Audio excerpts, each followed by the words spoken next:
Welcome to class crack. बच्चों, आज हम स्टैंडर्ड 10th का 4th chapter from the diary of Anne Frank पढ़ने जा रहे हैं। बच्चों, Anne Frank was born on 12th June 1929 and she was a German Jewish girl. She died in March 1945. Now, she belonged to a Jew family, so her family was tortured by Nazis, and to escape persecution, she and her family migrated to Amsterdam.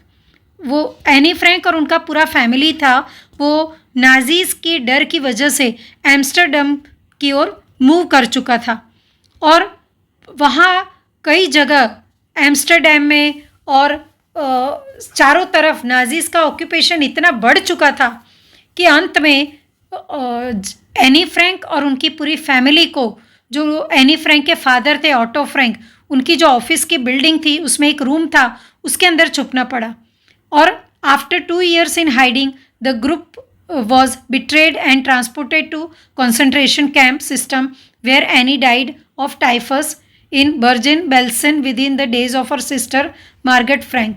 अब यहाँ बताया गया है कि जब वो अपने पापा की ऑफिस में, ऑटो फ्रैंक के ऑफिस में जब दे वेर हाइडिंग, और उसके बाद 2 साल के लिए उन्हें कॉन्सेंट्रेशन कैंप में भेज दिया गया।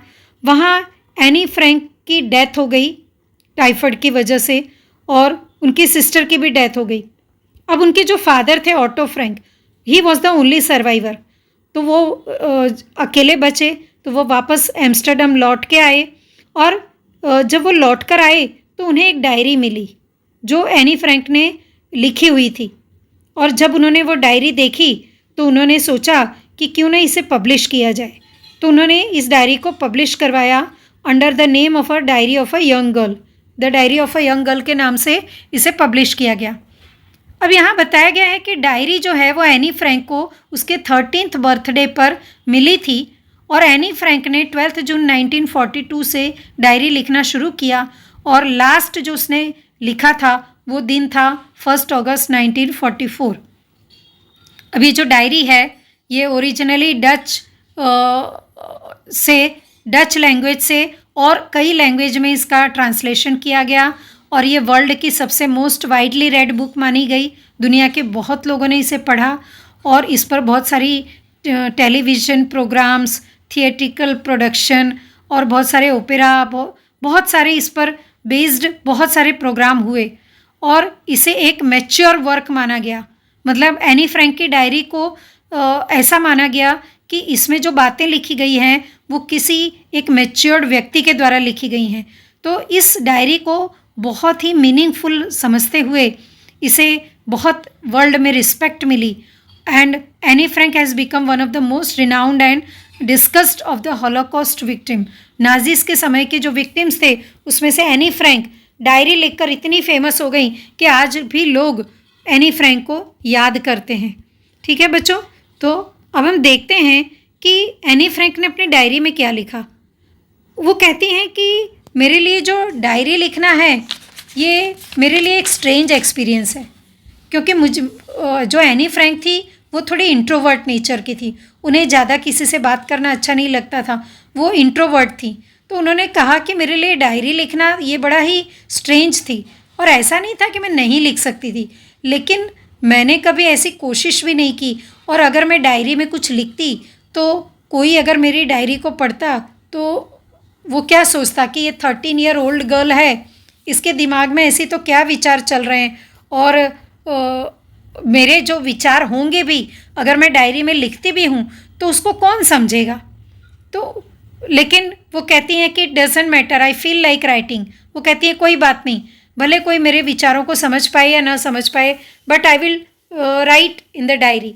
तो उन्होंने डायरी लिखने के बारे में सोचा और उन्होंने ये भी सोचा कि अगर मैं डायरी लिखूंगी तो मैं अपने दिल की बात उसमें लिख पाऊंगी। फिर उन्होंने कहा कि डायरी लिखना इसलिए भी अच्छी बात है because paper has more patience than people. ऐसा कहा जाता है कि जो पेपर है, कागज़ है, उसमें लोगों से ज़्यादा पेशेंस है। आप लोगों से कोई बात करोगे तो वो बात बाहर फैल जाएगी, लेकिन अगर आप डायरी में लिखोगे तो वो डायरी में ही रहेगी, वो बातें बाहर नहीं जाएंगी। तो इसलिए भी उन्हें शायद डायरी लिखना अच्छा लगा और उन्हें लगा कि चलो मैं डायरी लिखती हूँ। और उन्होंने कहा yes paper does have more patience and since I am not planning to let anyone else read this stiff back notebook grandly referred to as diary unless I should ever find a real friend it probably won't make a bit of difference। उन्होंने कहा ऐसे भी मेरी कोई ज़्यादा friend है नहीं, तो मैं डायरी लिखती हूँ और इसमें अपने मन की बातें सारी लिखूँगी। और मैं तब तक डायरी में लिखूँगी जब तक मुझे कोई रियल फ्रेंड ना मिल जाए। और वो कहती हैं कि now I am back to the point that prompted me to keep a diary in the first place I don't have a friend. उन्होंने कहा मेरे पास कोई दोस्त नहीं है, तो मेरे लिए डायरी लिखना ज़्यादा अच्छा है ताकि मैं अपने मन की सारी बातें उसमें लिख सकती हूँ। तो उन्होंने डायरी लिखना शुरू किया और वो कहती हैं कि ऐसा नहीं है कि मैं दुनिया में बहुत अकेली हूँ, मेरा कोई फ्रेंड नहीं है, तो आप ऐसा मत समझो कि मैं दुनिया में अकेली हूँ।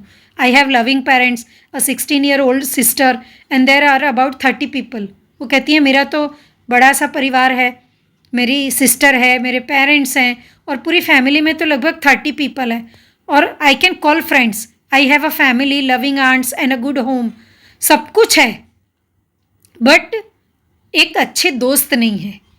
तो वो कहती हैं कि all I think about when I am with friends is having a good time.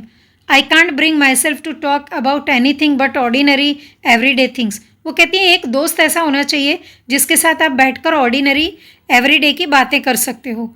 तो उन्होंने कहा कि शायद मेरा ही कोई फॉल्ट है कि मैं जो अपनी मन की बातें हैं वो प्राइवेट रखती हूँ, छुपा के रखती हूँ, किसी से शेयर नहीं करती।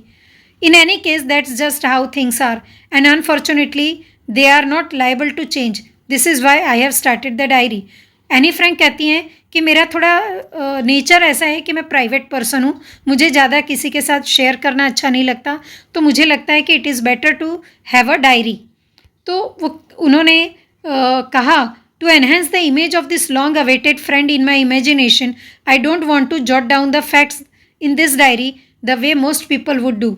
उन्होंने कहा कि मैं अपनी डायरी को और लोगों की तरह जैसी डायरी नहीं बनाना चाहती। जैसे दूसरे लोग होते हैं वो डायरी के अंदर क्या होता है, एवरीडे की जो कॉमन बातें होती हैं, कुछ पॉइंट्स होते हैं वो लिखते हैं, या घर में कितना खर्चा हुआ उसके बारे में लिखते हैं। कुछ लोग अपनी डायरी में कुछ इवेंट्स के बारे में लिखते हैं, कोई इंसिडेंट के बारे में लिखते हैं। पर यहाँ एनी फ्रैंक कहती हैं कि नहीं, मैं अपनी डायरी में ऐसा कुछ लिखना नहीं चाहती और मैं इस डायरी को एक नाम देने वाली हूँ। मैं इसको नाम देने वाली हूँ किटी। इसका नाम रहेगा किटी। और ये किटी सिर्फ डायरी नहीं है बल्कि ये मेरी फ्रेंड है। और वो कहती हैं कि अब मैं इस डायरी के अंदर I will provide a brief sketch of my life much as I dislike doing so. जो मैं बाहर लोगों को बताना नहीं चाहती, लेकिन मैं इस डायरी के अंदर अपने बारे में, अपनी लाइफ के बारे में कुछ लिखना चाहूँगी। उन्होंने कहा कि उनके जो फादर थे वो जब तक 36 ईयर्स के नहीं हो गए और उनकी मदर 25 की नहीं हो गई तब तक उन्होंने शादी नहीं की। उसके बाद उनकी जो सिस्टर थी Margot, she was born in Germany in 1926 and Anne was born in 12 June in 1929। वो कहती हैं कि हम लोग फ्रैंकफर्ट में रहते थे जब तक मैं 4 साल की हुई। उसके बाद मेरे फादर जो थे वो 1933 में हॉलैंड चले गए और जो मदर थी वो भी हॉलैंड सितंबर में गई। और लेकिन उन्होंने जाने से पहले मुझे और मेरी सिस्टर को मेरी ग्रैंड मदर के पास छोड़ दिया। और मार्गरेट थी वो बाद में दिसंबर में हॉलैंड गई और उसके बाद जब नेक्स्ट फरवरी में मैं भी हॉलैंड चली गई। I started right away at the Montessori nursery school. उन्होंने कहा कि मैंने वहाँ जो मोंटेसरी नर्सरी स्कूल है वहाँ से मैंने शुरुआत की और वहाँ मैं 6 साल तक रही और मैं फर्स्ट स्टैंडर्ड में थी। और उसके बाद in the 6th form my teacher was mister Coopers. जो जब मैं 6th स्टैंडर्ड में आई तो मेरी जो टीचर थी वो मिसेस कूपरस थी, जो हेड मिस्ट्रेस भी थी। और जब मुझे स्कूल छोड़ने का समय आया तो मैं और मेरी टीचर दोनों के आंखों में आंसू थे, क्योंकि मेरे लिए स्कूल को फेयरवेल करना बहुत ही हार्ट ब्रेकिंग था। वो कहती हैं कि इन समर 1941 मेरी जो ग्रैंड माँ थी वो बीमार पड़ गई और उनका ऑपरेशन हुआ और मेरा बर्थडे उनके ऑपरेशन में ही विदाउट एनी सेलिब्रेशन चला गया।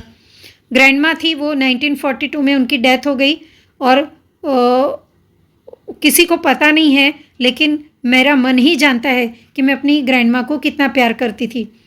लेकिन जो 1942 में जो बर्थडे सेलिब्रेशन नहीं हुआ, लेकिन हमने ग्रैंडमा की याद में कैंडल जलाया और फिर वो कहती हैं the 4 of us are still doing well. अब हम चारों लोग अच्छा कर रहे थे अपनी अपनी लाइफ में।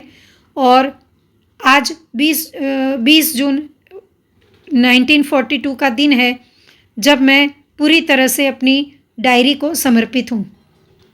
वो कहती हैं कि अब यहाँ उन्होंने 20 जून 1942 को जो डायरी में लिखा इंसिडेंट के बारे में, वो यहाँ बताया गया है। उन्होंने अपनी डायरी में लिखा कि हमारी जो पूरी क्लास थी, पूरी क्लास के बच्चे थे, वो जूते पटक रहे थे। और जैसे छोटे बच्चे होते हैं ना, उनके शोर करना होता है तो अपने जूते ज़मीन पर पटकते हैं, तो पूरी क्लास के सारे बॉयज़ अपने जूते पटक रहे थे। और आज टीचर है वो रिज़ल्ट लेकर आने वाली थी, जिससे ये पता चलने वाला था कि कौन सा बच्चा अब कौन सी क्लास में जाएगा, कौन बच्चा पास होकर अगली क्लास में जाने वाला है और कौन बच्चा फेल होने वाला है या उसी क्लास में रहेगा। तो कई जो बच्चे थे वो जिन्होंने आपस में बेट लगाई हुई थी, कुछ लोग ऐसे थे जिन्होंने बैटिंग की थी, मतलब शर्त लगाई थी कि तुम आगे जाओगे, दूसरे ने कहा नहीं तुम आगे जाओगे, कोई बोले वो नहीं जाएगा, कोई बोले वो नहीं जाएगा, इस तरह की बैट चल रही थी। ठीक है, तो यहाँ पर वही सारे इंसिडेंट के बारे में किटी ने बताया है। तो यहाँ पर किटी कहती हैं कि मैं रिज़ल्ट के बारे में तो कुछ नहीं बता सकती क्योंकि teachers are the most unpredictable creature on the earth. वो कहती हैं टीचर ऐसे इंसान होते हैं जो अनप्रेडिक्टेबल होते हैं, वो कब क्या करेंगे किसी को भी पता नहीं होता। और वो कहती हैं कि मैं अपनी फ्रेंड्स के बारे में और मेरे बारे में ज़्यादा वरिड नहीं थी। मुझे तो पता था कि आई विल मेक इट, हम आगे निकल जाएंगे। लेकिन सबसे ज़्यादा उनको जो तकलीफ़ थी, थोड़ी टेंशन थी, वो थी मैथ्स के सब्जेक्ट में, क्योंकि उन्हें ऐसा लग रहा था कि मैथ्स में ही कुछ प्रॉब्लम हो सकती है। तो वो कहती हैं कि हमारी जो स्कूल थी उसमें बहुत सारे टीचर थे, there were 9 of them, 7 men and 2 women, 7 gents teacher थे और 2 लेडी टीचर। लेकिन जो मिस्टर कीजिंग थे वो हमें मैथ्स पढ़ाते थे और वो पता नहीं क्यों मुझे हमेशा से मुझे देखकर बहुत चिढ़ते थे, क्योंकि बहुत सारी वार्निंग देने के बाद भी मेरा बातें करना बंद नहीं हुआ। तो उन्होंने एक दिन मुझे एक कॉम्पो दे दिया लिखने के लिए, चैटर बॉक्स। चैटर बॉक्स मतलब बातूनी, मतलब बातों का पिटारा। और उन्होंने जब मुझे ये कॉम्पो लिखने के लिए दिया तो मुझे समझ में नहीं आ रहा था कि चैटर बॉक्स पर मैं क्या कॉम्पो लिख सकती हूँ, तो मैं तो चुपचाप बैठ गई। लेकिन उस दिन शाम को जब मैंने अपना होमवर्क पूरा किया और जब मेरी नज़र पड़ी कि अरे मुझे तो सर ने जो होमवर्क दिया है चैटर बॉक्स पर कॉम्पो लिखने के लिए, तो उस पर मैं क्या लिखूँगी। लेकिन फिर भी उन्होंने कहा कि ठीक है मैं कोशिश करती हूँ। तो उसने बहुत देर वो सोचती रही और बाद में अचानक उनके मन में विचार आया, तो उन्होंने क्या किया कि बड़ी बड़ी हैंडराइटिंग में और कुछ जगह छोड़ छोड़कर और बड़ी बड़ी हैंडराइटिंग में उन्होंने कॉम्पो लिखा।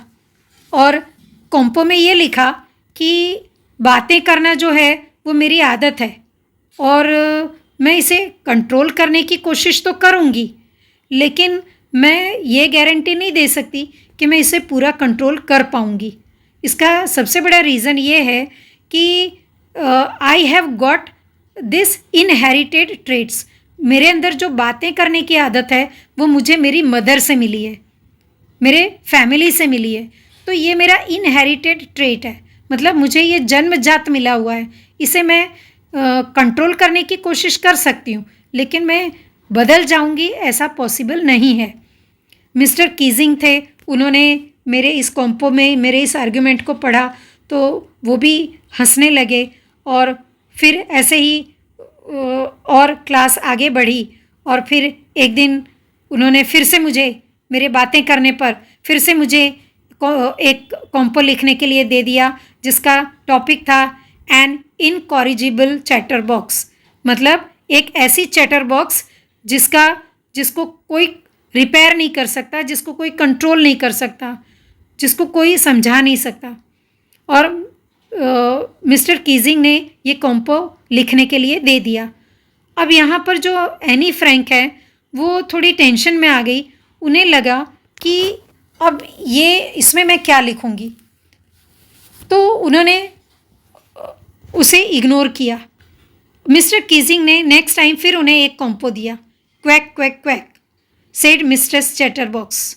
उन्होंने quack quack quack said mister Chatterbox नाम का एक टॉपिक दिया कि अब तुम्हें इस पर लिख कर लाना है, क्योंकि अब मैं तुमसे फेडअप हो चुका हूँ, तुम बहुत बातें करती हो, तुम डिस्टर्ब करती हो, और मैंने तुम्हें पहले भी 2-3 बार कॉम्पो दिए हैं, तुमने कुछ खास किया नहीं है, तो अब इस बार तुम्हें quack quack said mistress chatterbox पर कॉम्पो लिख कर लाना है।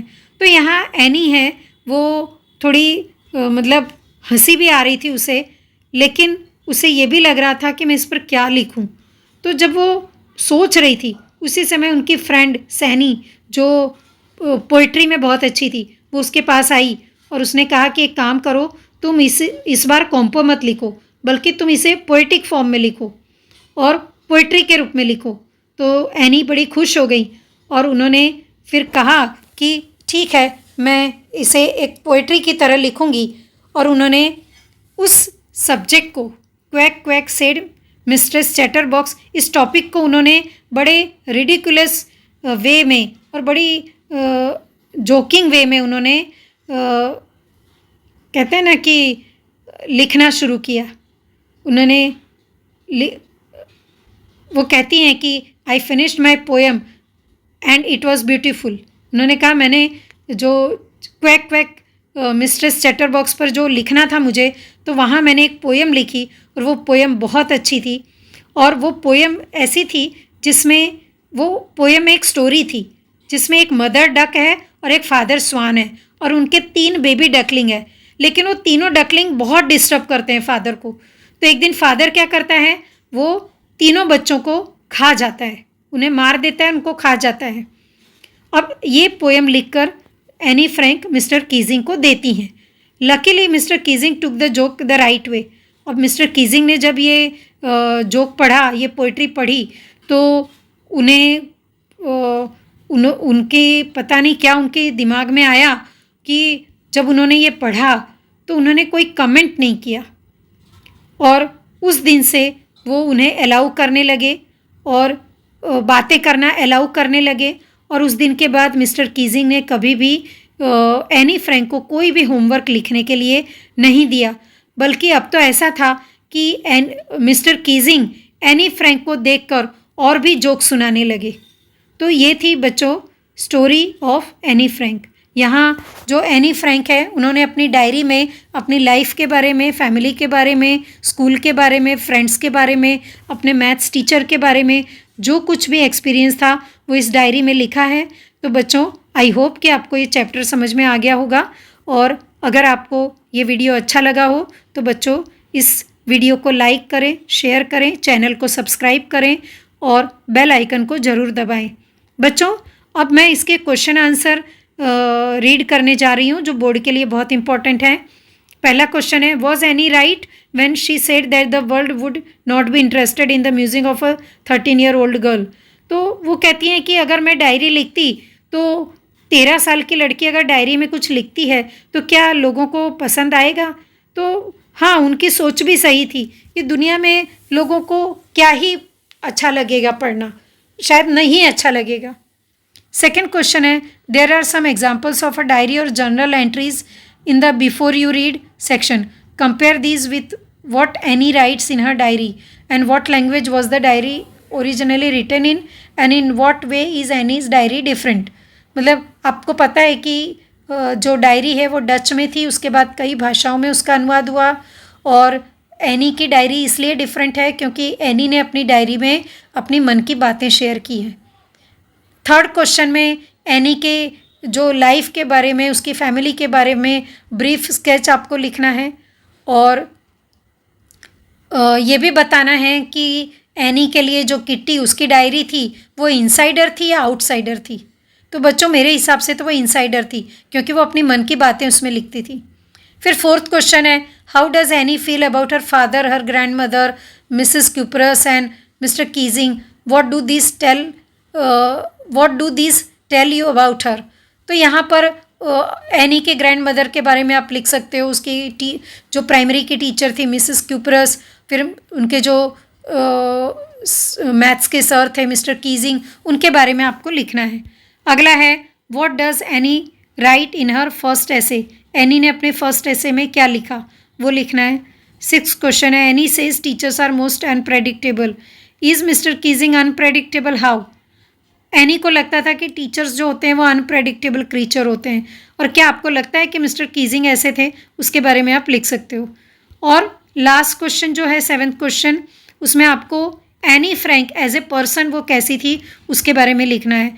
तो आई होप बच्चों आपको ये चैप्टर सारा समझ में आ गया होगा। क्वेश्चन आंसर भी कैसे लिखने हैं वो भी आपको पता चल गया होगा। तो बच्चों आप इसी तरह इस चैनल पर बने रहिए और चैनल को लाइक कीजिए, शेयर कीजिए, कमेंट कीजिए और चैनल को सब्सक्राइब कीजिए। और हाँ बच्चों, बेल आइकन को दबाना मत भूलिए। ठीक है बच्चों, थैंक यू सो मच।